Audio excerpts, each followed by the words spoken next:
رسول کریم صلی اللہ علیہ وآلہ وسلم کا ایک اسم مبارک سیدنا الميسر صلی اللہ علیہ وآلہ وسلم، ہمارے سردار آسانیاں پیدا فرمانے والے، درود و سلام بھیجے اللہ آپ صلی اللہ علیہ وآلہ وسلم اور آپ صلی اللہ علیہ وآلہ وسلم کے آل پاک اور صحابہ کرام رضوان اللہ تعالیٰ علیہم اجمعین پر۔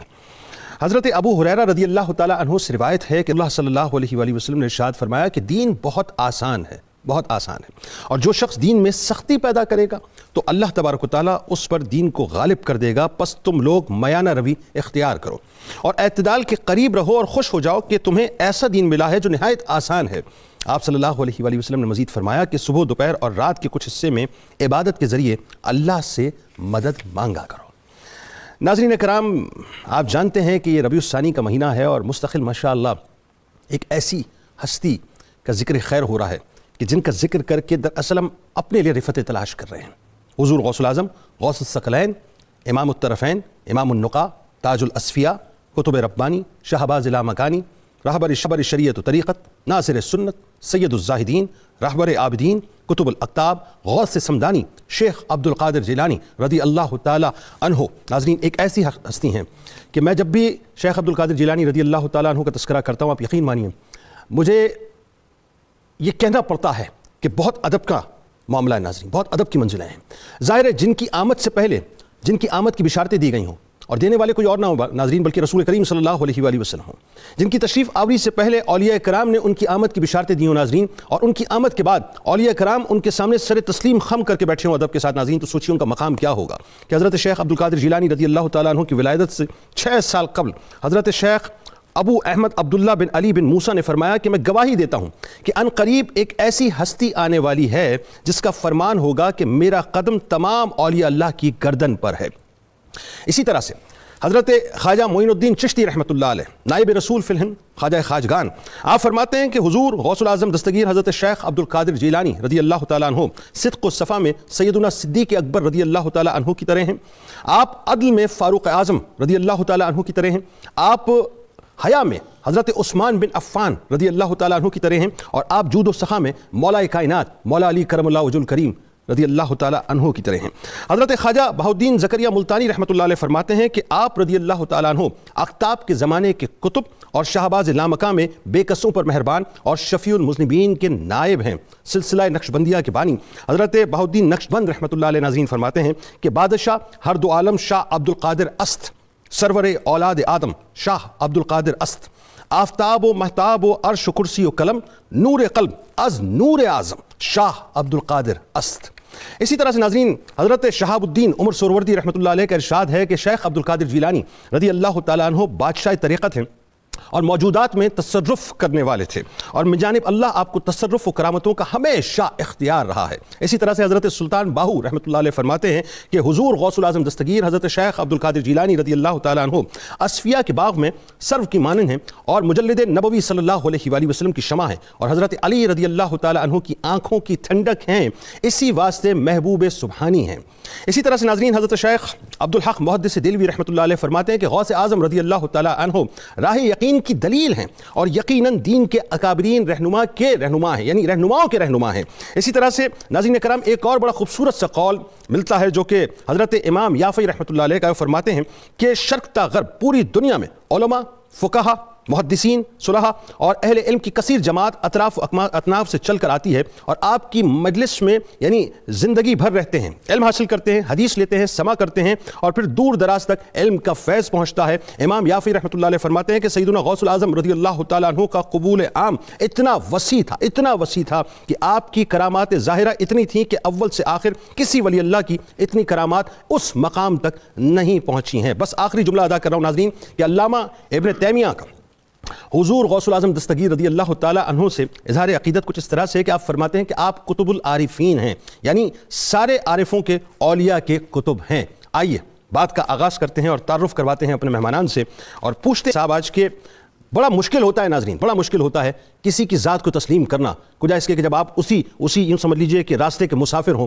تو بہت مشکل ہوتا ہے یہ کہنا کہ جی یہ ہم سے بڑے ہیں۔ آج ذرا علماء کرام سے پوچھتے ہیں کہ سیدنا غوث الاعظم رضی اللہ تعالیٰ عنہ کو اس وقت کے اہل طریقت کس انداز سے دیکھتے تھے۔ پہلی شخصیت آپ کے ہمارے ہم سب کے انتہائی قابل احترام ہیں، ممتاز عالم دین ہیں، بہت ہی خوبصورت اور انتہائی مدلل بلکہ بہت میٹھی گفتگو کرتے ہیں، محترم جناب مفتی محمد فاروق القادری صاحب۔ ان کے ساتھ ساتھ تشریف فرما ہے ممتاز عالم دین، انتہائی مدلل گفتگو کرتے ہیں، محترم جناب مفتی محمد سعید رضوی صاحب۔ اور آخری شخصیت ممتاز اسکالر، تصوف پہ بہت گہری نظر ہے ماشاءاللہ، بہت ہی خوبصورت اور مدلل گفتگو کرتے ہیں، جناب ڈاکٹر محمد نوید اظہر صاحب۔ اور انشاءاللہ آخر میں منقبت غوث الاعظم پیش کریں گے ملک کے معروف شناخواں جناب محمد فیصل نقشبندی صاحب۔ آپ تینوں آپ کو خوش آمدید، السلام علیکم۔ وعلیکم السلام۔ مفتی صاحب بڑا کیٹیگوریکل، میں پہلے تو چونکہ تمہید میں بات نکل آئی تو اس میں ذرا سا تبصرہ کر لیتے ہیں۔ بڑا مشکل ہوتا ہے ایک شعبے میں رہتے ہوئے اس شعبے کی شخصیت کو تسلیم کرنا۔ مثال کے طور پہ کہ اہل طریقت اہل معرفت ہیں، اب ان اہل معرفت میں کوئی شخصیت ایسی کہ جن کو یہ کہا جائے کہ یہ سر کا تاج ہے، یا یوں کہیے کہ تاج میں نگے میں نگینے کی طرح ہے، یہ کہنا، یہ تسلیم کرنا اور دل سے تسلیم کرنا بڑا مشکل ہوتا ہے۔ لیکن اہل طریقت نے مستقل بنیادوں پر حضور غوث الاعظم دستگیر حضرت شیخ عبد القادر جیلانی رضی اللہ تعالیٰ عنہ کی جو منزلت ہے اس کو نہ صرف تسلیم کیا بلکہ سر تسلیم خم کیا۔ جناب والا، بسم اللہ الرحمن الرحیم، آپ نے بجا فرمایا جو معاصرت ہوتی ہے، ہم عصر ہونا، یہ بھی منافرت کا باعث ہوتی ہے، لیکن جس شخص نے اپنا دل اور اپنی عقل قرآن کے سپرد کر دی ہو وہ کبھی بھی اس طرح کی منافرت کا شکار نہیں ہو سکتا۔ اس کی وجہ یہ ہے، اگر ہم غور کریں تو قرآن مجید نے ہمیں جو راہ دکھائی ہے اس میں اس طرح کی تمام وہ علامات ان کا خاتمہ کیا گیا۔ واہ واہ۔ اللہ رب العالمین نے اپنے مقربین اور بندگان خاص کی روشن اور دلکش سیرت اور اوصاف کا خود ذکر کیا ہے۔ جب اللہ تعالیٰ اپنے اولیاء کے اوصاف خود بیان کر رہا ہے تو بندے کیوں نہ کریں گے؟ بندے جب پڑھیں گے کہ وہ مالک ہو کر اپنے بندوں کو اپریشیٹ کر رہا ہے تو ہم اس مالک کی اطاعت کرتے ہوئے اس بندوں کی، ان کے بندوں کی عظمت کو کیوں نہ تسلیم کریں؟ قرآن مجید میں آپ غور کریں، 100 سے زیادہ مقامات پر اللہ تعالیٰ نے اپنے اولیاء کی تعریف کی ہے۔ 12 مقامات پر لا خوف علیہم ولا هم یحزنون فرمایا گیا کہ اللہ کے بندوں پر نہ کوئی خوف طاری ہے اور نہ ہی وہ غمگین ہوں گے۔ 12 مقامات پر لفظ ولی اور اولیاء تقریباً 88 مقامات پر اللہ تعالیٰ نے قرآن مجید میں ارشاد فرمایا ہے۔ یہ وہ خاص الفاظ ہیں، خاص پیٹرن ہے جس میں اللہ تعالیٰ نے اولیاء کی عظمت اور ان کے وجود پر جو اللہ تعالیٰ کی رحمتیں ہیں ان کو سمیٹا۔ اور اس میں کیا مطلب ان کی کیا یوں سمجھ لیجیے خصوصیات بیان کی؟ میں بتاتا ہوں۔ اگر ہم قرآن مجید کا ایک مقام دیکھیں، سورہ فرقان ہے، اس کی آیت نمبر 63 سے لے کر 76 تک اللہ تعالیٰ نے ساری آیات میں اولیاء کی ہی سیرت بیان کی۔ اب میں دیکھیں، وعباد الرحمن الذین یمشون علی الارض ہونا، وہ مالک فرماتا ہے جو میرے بندے ہیں نا وہ زمین پر بڑے عجز و نیاز اور وقار اور نرمی کے ساتھ آہستہ آہستہ چلتے ہیں، ان کی چال ڈھال میں کوئی تکبر اور رونت نہیں ہوتی۔ اچھا، اس میں بڑا کتنا خوبصورت لگتا ہے نا یہ ورڈ، میرے بندے ہیں، اللہ اون فرماتا ہے میرے بندے ہیں، عباد الرحمن، رحمان کے بندے۔ وَإِذَا خَاطَبَهُمُ الْجَاهِلُونَ قَالُوا سَلَامًا، اور جب جاہل ان سے مباحثہ کرنے کی کوشش کریں، ان کے گلے پڑ جائیں تو وہ ان کے ساتھ بحث میں مشغول نہیں ہوتے۔ واہ۔ وہ کیا کرتے ہیں؟ وہ سلام کہہ کر اپنی راہ لے لیتے، قالوا سلام، یعنی وہ جھگڑے میں نہیں پڑتے۔ واہ۔ والذین یبیتون لربہم سجدا وقیاما، ان بندوں کی راتیں اپنی جبینیں اللہ کے حضور جھکائے یا قیام میں بسر ہوتی، اللہ اللہ اللہ، یعنی اللہ تعالیٰ کی یاد میں منہمک رہتے ہیں شب بھر۔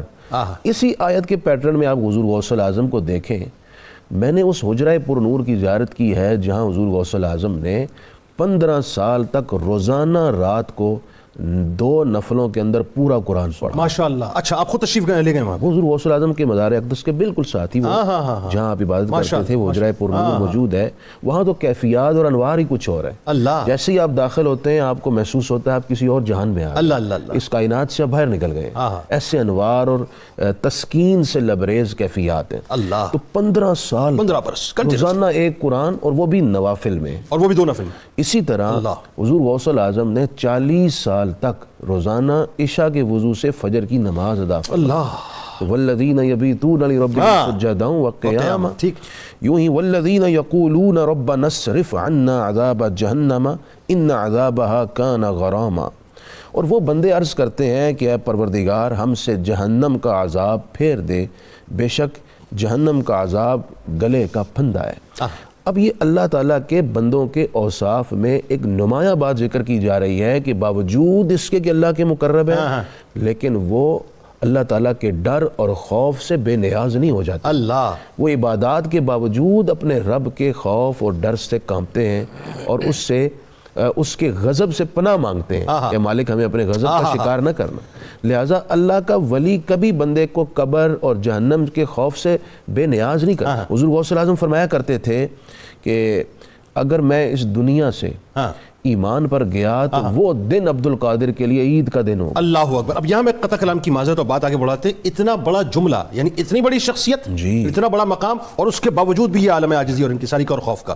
مفتی صاحب اب ذرا یہ بتائیے کہ جو مختلف سلاسل طریقت کے اکابرین ہیں، ظاہر ہے میں نے جیسے ابتدا میں کہا نا بڑا مشکل ہوتا ہے کسی کو تسلیم کرنا، لیکن وہی بات ہے مفتی صاحب نے فرمایا کہ جب اس مقام پہ انسان پہنچتا ہے تو مقام اسی وقت ملتا ہے نا، پھر تو اسی وقت تسلیم ہی کرنا ہے۔ لیکن حضور غوث اعظم رضی اللہ تعالیٰ عنہ کو جس طرح سے، یعنی یوں سمجھ لیجئے کہ ستاروں نے، یوں تصوف کی کہکشاں کے ستاروں نے جو تصوف کے چاند کو دیکھا وہ ہمیشہ سر اٹھا کر دیکھا، تو کیسے دیکھا یہ بتائیے۔ بسم اللہ الرحمن الرحیم۔ بڑی خوبصورت بات آپ نے کی، ماننا۔ اصل میں اب دیکھیے ولی ہوتا ہی وہ ہے جس کا دل حسد سے، کینے سے، بغض سے، نفرت سے پاک ہو۔ جب تک یہ چیزیں نہیں ہوتی ولی بن نہیں سکتا۔ جب دل ہی اتنا مصفہ ہو جاتا ہے تو پھر اس کے لیے کسی دوسرے ولی کے کمالات اور فضائل کو ماننا کچھ مشکل نہیں ہوتا۔ اور حضور غوث پاک رضی اللہ تعالیٰ عنہ تو وہ ہیں جن کے بارے میں حضرت سیدنا مجدد الفسانی رحمۃ اللہ تعالیٰ علیہ آپ فرماتے ہیں کہ اس وقت کوئی ولی بن ہی نہیں سکتا جب تک حضور غوث پاک رضی اللہ تعالیٰ عنہ اس پر ولایت کی مہر نہ لگے۔ اللہ، یعنی مہر غوث اعظم کے بعد ولایت کے ابھی دروازے سے داخل ہوگا، اس کے بغیر ولی نہیں بن سکتا۔ مثلا یہ سلسلہ چلا حضرت سرکار مولا پاک مولا علی شیر خدا رضی اللہ تعالیٰ عنہ سے، اور آپ مخزن ہیں ولایت کے، سیدہ زہرا پاک سلام اللہ علیہ آپ ولایت کا مرکز ہیں، اور پھر آپ کی اولاد میں جو ائمہ اہل بیت اطہار ہیں وہ سارے کے سارے ولایت عطا کرنے والے۔ اب ان سے لے کر حضور غوث پاک رضی اللہ تعالی عنہ تک تو یہ سلسلہ آیا ایسے۔ اب حضرت مجدد پاک فرماتے ہیں کہ حضور غوث پاک کے بعد حضرت امام مہدی تک اب جو بھی ولی آئے گا وہ تب تک ولی نہیں ہو سکتا جب تک حضور غوث پاک اپنی مہر نہ لگائیں۔ اچھا رہ گئی بات ماننے کی، اس کی اب دو طریقے ہیں۔ ایک تو یہ ہے کہ ماننے والے کیونکہ دل کے اتنے صاف ہیں، آنکھیں ان کی اتنی روشن ہیں کہ وہ دیکھ رہے ہیں۔ دوسرا حضور غوث پاک کا مقام اتنا بلند ہے کہ مانے بغیر چارہ نہیں ہے۔ مثلا سلسلہ رفاعیہ کے جو بہت بڑے جو بزرگ ہیں اور سلسلہ رفاعیہ کے بانی ہیں حضرت سید احمد رفاعی رحمۃ اللہ تعالی علیہ، آپ اپنے مریدین کے ساتھ مصر کا سفر کر رہے تھے تو اچانک گردن جھکا دی اور کہا لا بل علی راسی و عینی۔ مرید سارے حیران ہوئے کہ حضور یہ کیا کلام ہے، چلتے چلتے اچانک آپ نے فرمایا تمہیں کیا خبر، اس وقت بغداد کے منبر پر حضور غوث پاک رضی اللہ تعالیٰ عنہ فرما رہے ہیں قدمی ھذہ علی رقبۃ کل ولی۔ سبحان اللہ، سبحان اللہ۔ تو یہ اپروچ ہے حضور خواجہ غریب نواز رحمۃ اللہ تعالی علیہ۔ آپ تو اس وقت خراسان کے پہاڑوں میں محو عبادت تھے جب حضور غوث پاک نے یہ اعلان فرمایا، تو آپ کا اعلان اللہ نے ہر اپنے ولی تک پہنچایا۔ اور جیسے ہی حضرت خواجہ غریب نواز نے یہ اعلان سنا تو آپ نے بھی فوراً اپنی گردن جھکا دی اور کہا کہ صرف گردن پر نہیں، میرے سر پر بھی آپ کا قدم ہے، میری آنکھوں پر بھی آپ کا قدم ہے۔ اور پھر جب حضور غوث پاک کی بارگاہ اقدس میں حاضر ہوئے تو عرض کیا کہ حضور میں یہ چاہتا ہوں کہ آپ بغداد، آپ یہ عراق مجھے عطا فرما دیں۔ تو آپ نے فرمایا کہ یہ تو میں نے احمد رفاعی کو دے دیا ہے، تمہیں ہند کی ولایت بخشتا ہوں۔ یعنی ڈیوٹیاں وہاں سے لگتی ہیں۔ اور مزے کی بات ہے کہ جو آپ نے فرمایا کہ ان قریب اللہ عطا کرے گا تو ان قریب اللہ نے عطا کر دی۔ بے شک، کیسی بات۔ آپ دیکھیے ایک بہت بڑے بزرگ جن کا لقب تاج العارفین ابو الوفا جن کو کہا جاتا ہے، انہوں نے حضور غوث پاک رضی اللہ تعالیٰ عنہ کو دیکھا اور دیکھنے کے بعد کہتے ہیں اللہ کی قسم میں آپ کے سینے سے نور کی کرنیں نکلتی ہوئی دیکھ رہا ہوں۔ یعنی وہ آنکھوں والے لوگ ہیں، کہتے ہیں نور کی کرنیں نکلتی دیکھ رہا ہوں جن سے مشرق و مغرب روشن ہے۔ اور کہتے ہیں کہ جتنے بھی ولایت کے شاہ سوار ہیں، جتنے بھی اولیاء اللہ ہیں، ان کے پرندے اپنے اپنے دور میں چہچہائے اور خاموش ہو گئے۔ اے عبد القادر تمہارا پرندہ قیامت تک توحید و معرفت کے نغمے گاتا رہے گا، یہ اس کا چہچہانا کبھی روک نہیں سکتا، کیا بات ہے، کبھی اس کا چہچہانا نہیں روک سکتا۔ اسی لیے حضور غوث پاک خود فرماتے ہیں نا فلت شموس الاولین وشمسنا ابدا علی الافق العلی لا تغرب، کہ مجھ سے پہلے جو اولیاء ہیں ان کے سورج طلوع ہوئے اور ڈوب گئے، اور میرا سورج افق پر ہمیشہ چمکتا رہے گا، وہ کبھی غروب نہیں ہوگا۔ یہ اللہ کریم نے ایسی آپ کو شان عطا۔ کیا بات، کیا بات ہے۔ بات آگے بڑھاتے ہیں۔ ظاہر ہے یہ آسمان ولایت کے چاند کی اور آسمان ولایت کے مہتاب کی اور آفتاب کی بات ہو رہی ہے. اس میں چاہتا ہوں ڈاکٹر صاحب آپ جو ہے وہ تھوڑا سا اپنا حصہ اس طرح سے ڈالیں کہ ایک بات جو میں نے بشارتوں کی بات ابتدا میں کی تھی، ایک تو سرکار مدینہ صلی اللہ علیہ وآلہ وسلم کا بذات خود بشارت دینا ان کے والد گرامی کو، پھر مختلف مشائخ عظام نے باقاعدہ جو ہے وہ عجم کی طرف اشارہ فرما کر فرمایا کہ یہاں سے جو شخصیت اٹھنے والی ہیں. میں چاہتا ہوں ذرا اس پہ تھوڑا سا آپ کلام کرائیں، لوگوں کو بتائیں کہ صاحب ایسا نہیں ہے، کچھ باتیں ہیں جس کی وجہ سے ہم غوث الاعظم سے اتنا پیار کرتے ہیں. جی سبحان اللہ. تفریح الخاطر کے مؤلف حضرت شیخ عبد القادر اربلی رحمۃ اللہ علیہ لکھتے ہیں کہ حضرت حسن بصری رحمۃ اللہ علیہ سے لے کر حضرت غوث پاک کے زمانے تک اکثر مشائخ نے آپ کی آمد کی خبر سنائی، اور اس میں بڑے بڑے مشائخ کے نام ہیں. مثال کے طور پر سید الطائفہ حضرت جنید بغدادی رحمۃ اللہ تعالی علیہ نے عالم کشف میں آپ کے مقام و مرتبے کو دیکھا تو برسر منبر آپ نے اعلان فرمایا کہ 5ویں صدی ہجری میں حضور اکرم صلی اللہ علیہ وسلم کی اولاد میں سے ایک بزرگ ہوں گے جن کا لقب محی الدین ہوگا اور ان کا اسم گرامی عبد القادر ہوگا، اور ان کو یہ اختیار دیا جائے گا کہ وہ فرمائیں قدمی حاضہی علی رقبۃ کل ولی اللہ، کہ میرا قدم تمام اولیاء کی گردنوں پر ہے. اللہ. اسی طرح شیخ عقیل منجبی رحمۃ اللہ علیہ ایک بزرگ گزرے ہیں، ان سے لوگوں نے پوچھا کہ موجودہ زمانے کا کتب کون ہے، تو آپ نے فرمایا کہ موجودہ زمانے کا کتب اس وقت مدینہ منورہ میں ہے. اللہ. اور پھر عراق کی طرف اشارہ کرتے ہوئے فرمایا کہ کتب زمانہ عراق میں ہوگا اور اس کی جو کرامات ہیں اہل دنیا پر ظاہر ہو جائیں گی، اور وہ کہے گا قدمی حاضہی علی رقبۃ کل. اچھا کتنا بڑا دعویٰ ہے نا یہ. جی ہاں. اور اس دعوے نے دلیل بھی پیدا کی. جی جی. واہ. تو یہ آپ کی ولادت سے قبل ہے. اس پہ اگر تحقیق کی جائے تو پوری کتاب لکھی جا سکتی ہے ان اولیاء کے اقوال پر جو آپ کی ولادت سے قبل آپ کی بشارات دیتے چلے آئے. اس کے بعد آپ کے معاصرین ہیں، آپ کے تلامذہ ہیں، اور آپ کے عہد کے ناقدین تصوف بھی ہیں جنہوں نے آپ کی عظمت کو خراج عقیدت پیش کیا. آپ کے تلامذہ میں سے ایک بزرگ ہیں ابو خشاب نحوی رحمۃ اللہ علیہ. یہ مدرسے میں نحو پڑھتے تھے تو ایک دن آپ کی بارگاہ میں حاضر ہوئے تو حضرت غوث پاک نے فرمایا کہ اگر تم ہمارے پاس رہو ہم تمہیں سیبویہ بنا دیں گے. وہ گرامرین تھے، عربک لینگویج کے بہت بڑے سیبویہ. تو وہ ٹھہرے ابو خشاب نحوی، وہ کہتے ہیں کہ 1 برس سے بھی کم مدت میں آپ کے تصرف سے مجھے علوم نقلیہ اور عقلیہ حاصل ہو گئے اور نحو میں اتنی مہارت حاصل ہو گئی کہ ساری زندگی پھر وہ چیزیں مجھے نصیب نہیں ہوئیں. اور پھر آگے چلتے جائیں تو آپ کا فیضان جو ہے دیگر سلاسل کے اکابرین تک بھی پہنچا. اس میں حضرت شاہ نقشبند رحمۃ اللہ علیہ کا جو مقام ہے وہ کہ جب حضرت امیر کلال کے وہ مرید ہوئے رحمۃ اللہ علیہ کے تو اس میں ذات کی مشق کرتے تھے. یہ سالک کا ابتدائی مرحلہ ہوتا ہے. تو اچھا یہ آسان الفاظ میں لوگوں کو بتائیں تاکہ جو سننے والے آپ کے ناظرین ہیں ان کو سمجھ آئے. جی ہاں. قلب پر اللہ تعالیٰ کے اسم کو نقش کرنا اور قلب کو ذاکر بنانے کے لیے مراقبہ کرنا اور یکسوئی پیدا کرنا. ٹھیک ہے. تو اس میں دنیا میں رہتے ہوئے، معاشرے میں رہتے ہوئے انتشار توجہ پیدا ہو جاتا ہے. تو پھر انہوں نے جنگل کا راستہ لیا کہ میں تنہائی میں جا کے ذکر کرتا ہوں تاکہ کنسنٹریشن آف مائنڈ زیادہ نصیب ہو. تو وہاں جب چلے گئے تو حضرت خضر علیہ السلام ایک مرتبہ آپ کو عالم رویا میں ملے.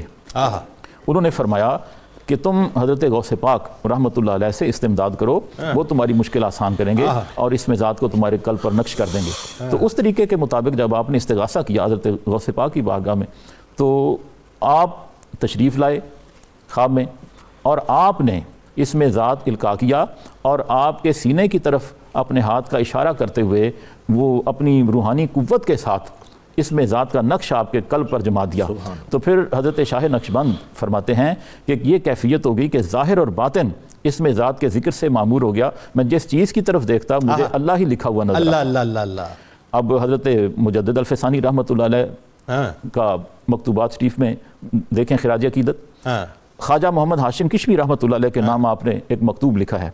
فرماتے ہیں کہ ہر ولی کسی نہ کسی نبی کے قدم پر ہوتا ہے.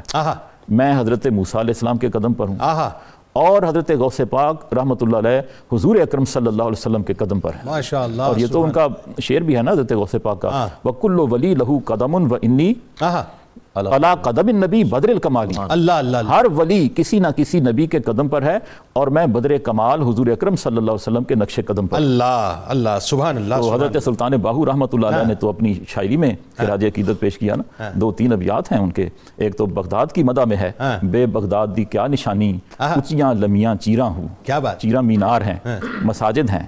اور حضرت غوث پاک کہ وجود مسعود کی وجہ سے جو اسلام کی اشاعت ہوئی ہے اس کی وجہ سے ہیں۔ بے بغدادی کیا نشانی اچیاں لمیاں چیراں ہوں، تن من میرا پرزے پرزے جیوں درزی دیاں لیراں ہوں۔ کہتے ہیں کہ اس معرفت کے اور سلوک کے راستے میں میں اس طرح پامال ہو چکا ہوں کہ جیسے درزی کی لیریں بکھری ہوئی ہوتی ہیں، اس طرح میرا تن من پرزے پرزے ہے کہ مجھے عشق الہی کی دولت نصیب ہو جائے۔ میں بیتاب ہوں، تن من میرا پرزے پرزے جیوں درزی دیاں لیراں ہوں، انہاں لیراں دی گل کفنی پا کے رلساں سنگ فقیراں ہوں، بغداد شہر دے ٹکڑے منگساں کرساں میراں میراں ہوں۔ وہاں سے فیض کا دریا جاری ہوگا تو میری پیاس بجھے گی، میرا باطن سیراب ہوگا۔ کیا بات ہے، سبحان اللہ جی، ماشاء اللہ جی۔ ناظرین کرام، آئیے چلتے ہیں آپ کو لے کر، بلکہ ہم سب چلتے ہیں نا، آپ کو کیا لے کے، ہم سب مل کے چلتے ہیں سرکار مدینہ صلی اللہ علیہ وآلہ وسلم کی بارگاہ اقدس میں اور درود پاک کا نذرانہ پیش کرتے ہیں۔ لیکن جیسے ہی واپس آئیں گے ناظرین، میں آپ کو ایک بات بتاؤں گا۔ سرکار غوث الاعظم دستگیر رضی اللہ تعالیٰ عنہ کی ذات اقدس وہ ہے کہ ایک لشکر ہے ناظرین جو بیت المقدس کو فتح کرتا ہے، اور جب بیت المقدس فتح ہوتا ہے تو سلطان صلاح الدین ایوبی کے ہاتھوں پر فتح ہوتا ہے۔ اب اس لشکر سے غوث الاعظم رضی اللہ تعالیٰ عنہ کا تعلق کیا ہے، یہ میں آپ کو بتاؤں گا درود پاک کے وقفے کے بعد۔ آئیے درود پاک کا نذرانہ پیش کرتے ہیں۔ اللهم صل على سيدنا ومولانا محمد وعلى سيدنا علي وسيدتنا فاطمة وسيدتنا زينب وسيدنا حسن وسيدنا حسين وعلى آله وصحبه وبارك وسلم وبارك۔ اللهم صل على سيدنا ومولانا محمد وعلى سيدنا علي وسيدتنا فاطمة وسيدتنا زينب وسيدنا حسن وسيدنا حسين وعلى آله وصحبه وبارك وسلم وبارك۔ وسيدتنا فاطمة وسيدتنا زينب وسيدنا حسن۔ خوش آمدید خواتین و حضرات۔ تو میں بات عرض کر رہا تھا کہ آج ظاہر ہے دل کوڑتا ہے جب ہم بیت المقدس کی صورتحال ہم دیکھتے ہیں ناظرین۔ افسوس ہوتا ہے کہ مسجد اقصیٰ میں جو صورتحال ہے اور جس انداز سے اس پاک سرزمین کے اوپر مسلمانوں کا خون بہایا جا رہا ہے، ہم بہت کچھ ہوتے ہوئے بھی ناظرین کچھ نہیں ہیں، ہم بہت کچھ کرنے کے باوجود بھی کچھ نہیں کر سکتے، بس صرف اللہ سے دعا کرتے ہیں کہ پروردگار کوئی ہمیں غیب سے ایسی امداد مل جائے کہ ایک بار پھر مسجد اقصیٰ کا جوبن ہم دیکھ سکیں۔ لیکن ناظرین ایک وقت ایسا تھا کہ سلطان صلاح الدین ایوبی نے بیت المقدس کو فتح کیا تھا، لشکر کشی باقاعدہ کی تھی۔ آپ کو معلوم ہے کہ اس فوج میں جو اس کی آرمی تھی، اس آرمی کے اندر آدھے سے زیادہ جو لوگ تھے، جو مجاہدین تھے ناظرین، ان کا تعلق کہیں اور سے نہیں تھا بلکہ حضور غوث الاعظم دستگیر حضرت شیخ عبد القادر جیلانی رضی اللہ تعالیٰ عنہ کے مدرسے سے تھا۔ یعنی وہ حضرت شیخ عبد القادر جیلانی رضی اللہ تعالیٰ عنہ کے مدرسے سے فارغ التحصیل طلباء تھے، جو صرف طلباء نہیں تھے، جو صرف روحانی سفر نہیں کر رہے تھے، جو صرف علمی سفر نہیں کر رہے تھے، بلکہ ان کو ایک مجاہد بنا کر حضور غوث الاعظم دستگیر رضی اللہ تعالیٰ عنہ نے تیار کر کے سلطان صلاح الدین ایوبی کی فوج میں داخلہ کروایا، اور پھر اس کے بعد جا کر ناظرین بیت المقدس فتح ہوا تھا۔ اور صرف حضور غوث الاعظم دستگیر رضی اللہ تعالیٰ عنہ کے طلباء نہیں تھے بلکہ اس میں امام غزالی علیہ رحمہ کے مدرسہ نظامیہ کے طلباء بھی شامل تھے کہ جنہوں نے مل کے بیت المقدس کو فتح کیا تھا۔ اور جو چیف ایڈوائزر ناظرین، یعنی سلطان صلاح الدین ایوبی کی فوج کے جو چیف ایڈوائزر تھے، وہ کوئی اور نہیں تھے بلکہ وہ غوث پاک رضی اللہ تعالیٰ عنہ کے مرید بھی تھے، طالب علم بھی تھے اور خلیفہ بھی تھے، امام ابن قدامہ رحمۃ اللہ علیہ۔ تو وہ بنیادی طور پہ چیف ایڈوائزر تھے اور تمام تر معاملات کو دیکھتے تھے۔ تو بات جو میں عرض کرنا چاہتا تھا وہ یہ ناظرین کہ جو نگاہ ولی ہوتی ہے نا، بڑی کمال ہوتی ہے۔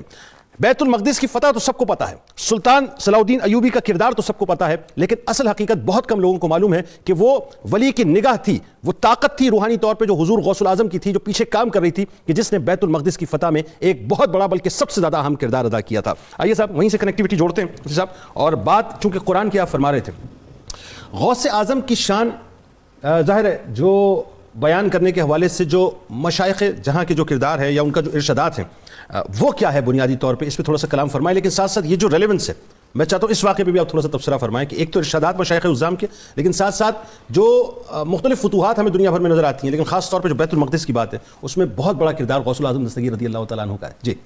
جی حضور غوث الاعظم کیونکہ ایک ہمہ جہت شخصیت تھی، اور آپ نے صرف لوگوں کی عملی اعتبار سے ہی تبدیلی نہ کی، بلکہ آپ نے سیاسی اعتبار سے، اقتصادی اعتبار سے، سماجی اعتبار سے اور مسلمانوں کے عالم اسلام میں کردار کے اعتبار سے بھی تربیت فرمائی۔ یہی وجہ تھی جن ابن قدامہ حنبلی جب حضور غوث الاعظم کی خدمت میں آئے تھے، اس وقت آپ کی عمر مبارک 91 برس میں داخل ہو چکی تھی، جو حضور غوث الاعظم کی ظاہری حیات کا آخری سال تھا۔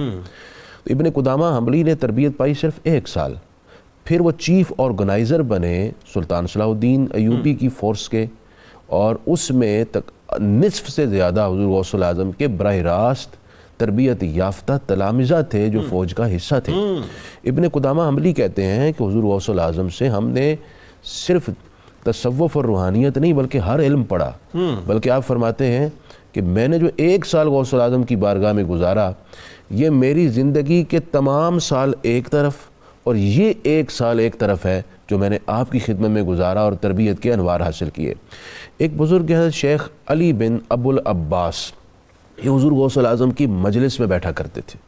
یہ بھی اپنی ذات میں ایک ولی تھے اور بہت مقرب تھے اللہ تعالیٰ کی بارگاہ کے۔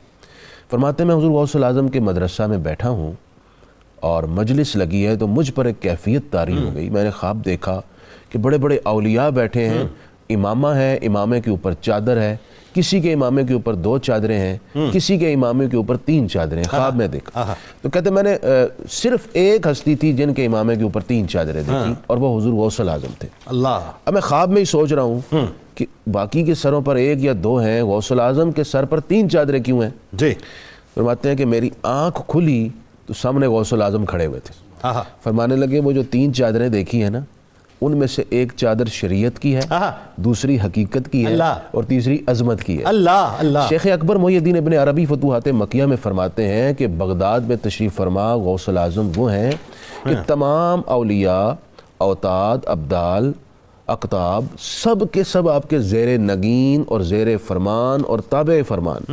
اور میں بات سنا دوں، آپ نے آغاز کلام میں ازبکستان کے بزرگ حضرت شاہ نقشبند شیخ بہاؤالدین نقشبند رحمۃ اللہ علیہ کے اور خواجہ اجمیر کے اشعار پڑھے ہیں۔ میں افغانستان سے بھی اشعار پڑھ دوں تاکہ بیچ میں جو تھوڑا سا فاصلہ رہ گیا یہ سمٹ جائے۔ کیا بات ہے! غوث الاعظم رضی اللہ تعالیٰ عنہ کا عقیدت تو ظاہر ہے پورے خطے میں۔ مولانا جامی رحمۃ اللہ علیہ آپ فرماتے ہیں گویم ز کمال تو چے غوث الثقلین، محبوب خدا ابن حسن آل حسینہ، اللہ! کہ اے غوث الثقلین آپ کی عظمت و شان پہ میں کیا بولوں؟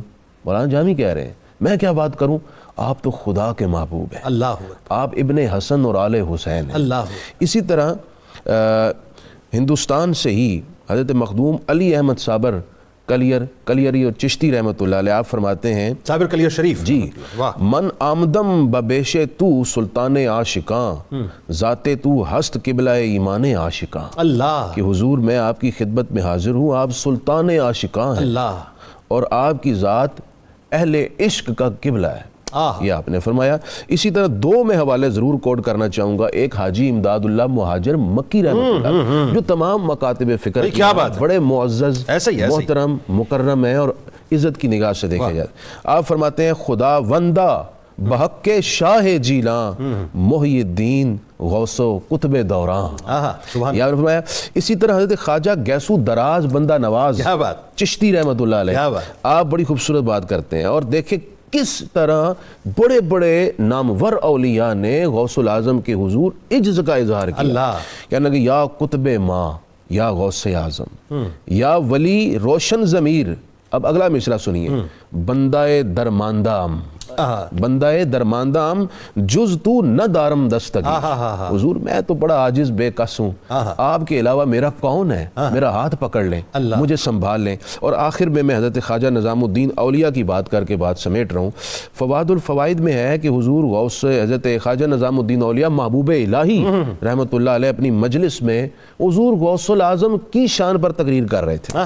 آپ نے بات کرتے ہوئے ارشاد فرمایا کہ ابدال میں سے اولیاء تھے، وہ روحانی پرواز کر رہے تھے، پرواز کرتے کرتے وہ بغداد میں آئے تو حضور غوث الاعظم کی خانقاہ کے اوپر سے گزرنے لگ پڑے۔ اتفاق ایسا تھا تو یا انہوں نے دھیان نہیں فرمایا، توجہ نہیں فرمائی، تو وہ خانقاہ غوثیہ کے اوپر سے گزرنے لگے تو نیچے غوث الثقلین بیٹھے ہوئے تھے۔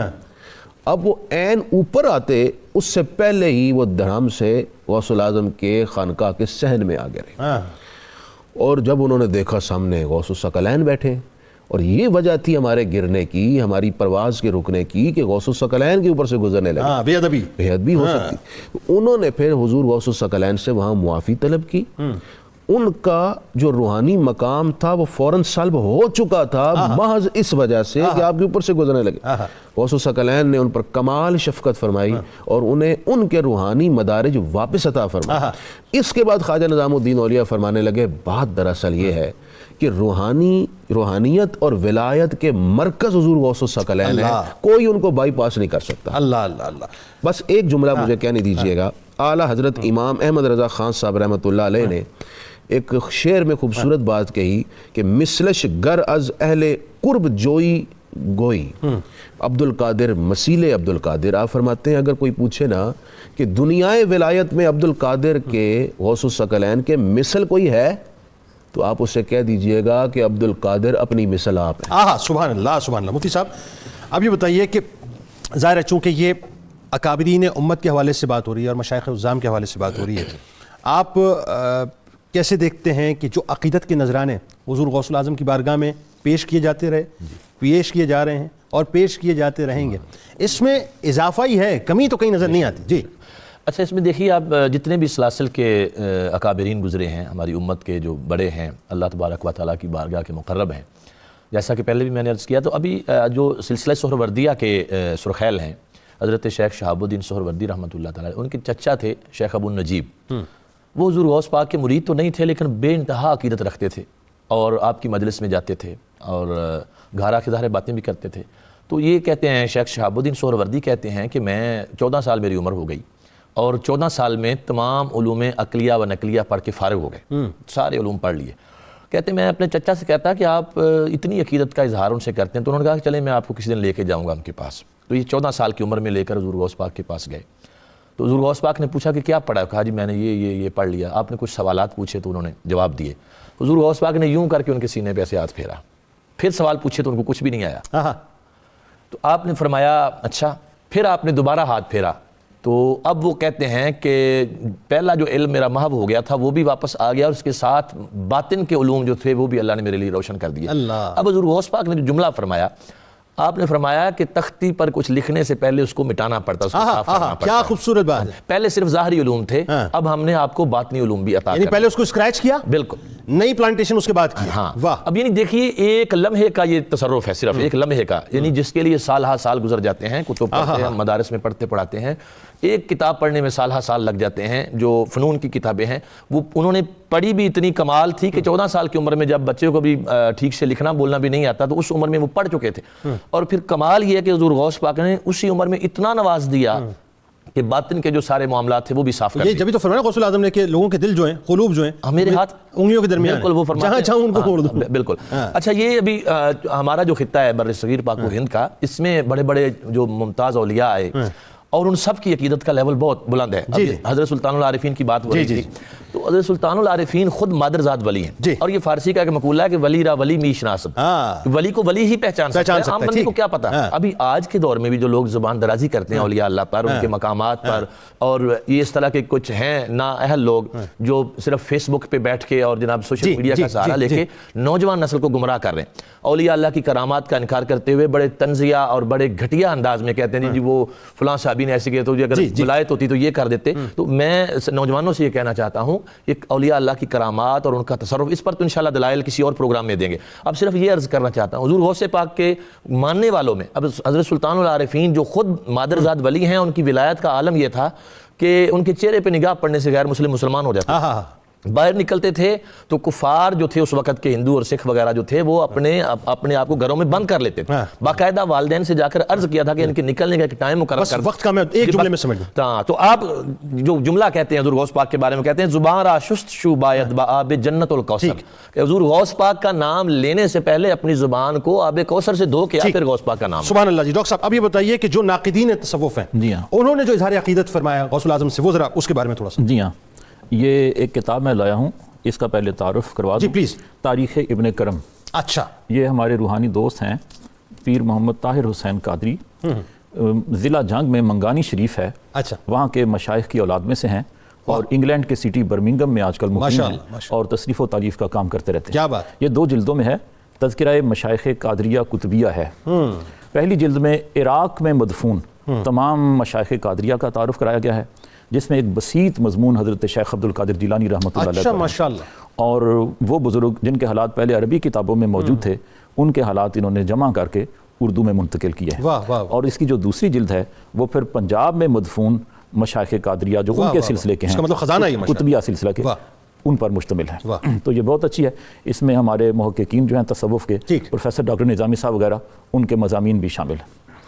اچھا، آپ نے جو سوال کیا ناقدین تصوف کے حوالے سے، ان میں بہت بڑا ایک اقلیت پسندی کے حوالے سے نام ابن تیمیہ کا بھی ہے۔ انہوں نے مجموعۃ الفتاویٰ میں حضرت غوث پاک رحمۃ اللہ علیہ کے بارے میں بڑے اچھے خیالات کا اظہار کیا ہے۔ لکھتے ہیں کہ شیخ پابندی شریعت اور امر بالمعروف اور نہی عن المنکر کے حوالے سے اپنے دور کے سب مشائخ سے بلند رتبہ ہیں، اللہ، اور آپ اپنے ذوق و وجدان پر ہمیشہ شریعت کو ترجیح دیتے ہیں۔ یہ ابن تیمیہ کہہ رہے ہیں۔ ابن تیمیہ لکھتے ہیں اور کہتے ہیں کہ آپ اپنے سالک کو نصیحت فرماتے ہیں کہ سلوک کے راستے میں اپنے ارادے کو بالکل دخل نہ دو، بلکہ اپنے ارادے کو اللہ تعالیٰ کے ارادے میں فنا کر دو۔ کیا بات ہے! تو ایک میری چاہت، ایک تیری چاہت۔ اس کے اشارات جو ہیں وہ اگر آپ ان کی کتابیں حضرت غوث پاک کی اٹھا کر دیکھیں جو ان کے خطبات پر مشتمل ہیں، الفتح الربانیات، جلاء الخواطر اور فتوح الغیب وغیرہ، تو آپ اس نتیجے پر پہنچیں گے کہ آپ کی تعلیم عین قرآن و حدیث کی تعلیم ہے، اور آپ کے جملے، آپ کا انداز تربیت بالکل قرآن مجید سے ماخوذ ہے، اور اپنی طرف سے آپ کوئی بات نہیں کرتے۔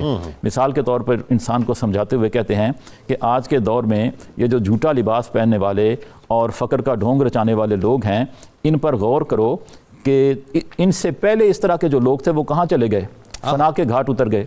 تو تمہیں چاہیے کہ کبھی بھی جھوٹ کو اپنے دعوے کی بنیاد نہ بناؤ۔ پھر کتے کی مثال دیتے ہیں، فرماتے ہیں کہ دیکھو کتا اپنے مالک کا کتنا وفادار ہے، پہرا دیتا ہے، اس کی کھیتی کی حفاظت کرتا ہے، اس کے مویشیوں کی حفاظت کرتا ہے، اسے دیکھ کے دم ہلاتا ہے، اپنی وفاداری کا ثبوت پیش کرتا ہے، حالانکہ اس کا مالک رات کو اس کو چند لقمے کھلاتا ہے، اور تم دن رات اپنے مالک کی نعمتیں کھاتے ہو، لیکن تم اپنے مالک کا حق شکر ادا نہیں کرتے۔